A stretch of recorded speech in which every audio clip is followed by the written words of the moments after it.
Facebook অনেকে মজা পাচ্ছি যে যুদ্ধটা হলে একদম ভারতের অস্তিত্ব থাকবে না, কেউ বলছে পাকিস্তানিদের এইবার তো ভাই শেষ। মানে এই যে দুইটা বিভাজন আছে, কিন্তু আপনার মাথায় রাখা উচিত যদি ভারত পাকিস্তান যুদ্ধ হয় এইটার ইফেক্ট বাংলাদেশে শতভাগ পড়বে, বিভিন্ন রকম ঝক্কি ঝামেলা বাংলাদেশের উপর দিয়া যাবে।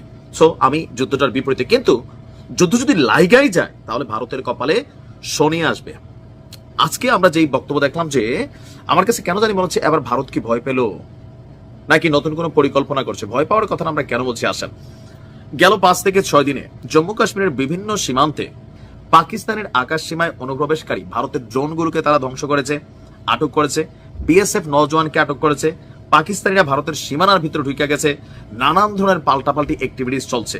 এর মাঝখানে আমরা যখন শুনলাম গেল 24 ঘন্টা আগে, অলরেডি আমার নিউজটা যখন চলছে তখন 36 ঘন্টা শেষ, আর 36 ঘন্টা আলটিমেটাম বাকি, যে মার্কিন গণমাধ্যম নিউ ইয়র্ক টাইমস, তারপর ডয়চে ভেলে, ভারতের গোয়েন্দা সংস্থা, পাকিস্তানের গোয়েন্দা সংস্থাগুলো সবাই একটা বক্তব্য যে ভারত 24 থেকে 36 ঘন্টার মধ্যে আপনার বা 72 ঘন্টার মধ্যে পাকিস্তানে হামলা করবে।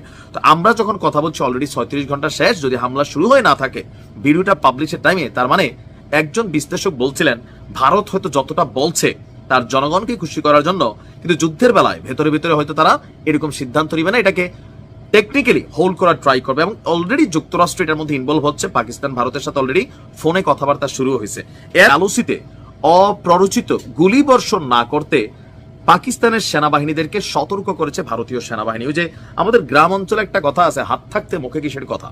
এখন ভারত তো যুদ্ধ করবে, পাকিস্তান বলছে আমরা একটা স্বাধীন তদন্ত করে চীন এবং জাতিসংঘ রাশিয়ার মাধ্যমে।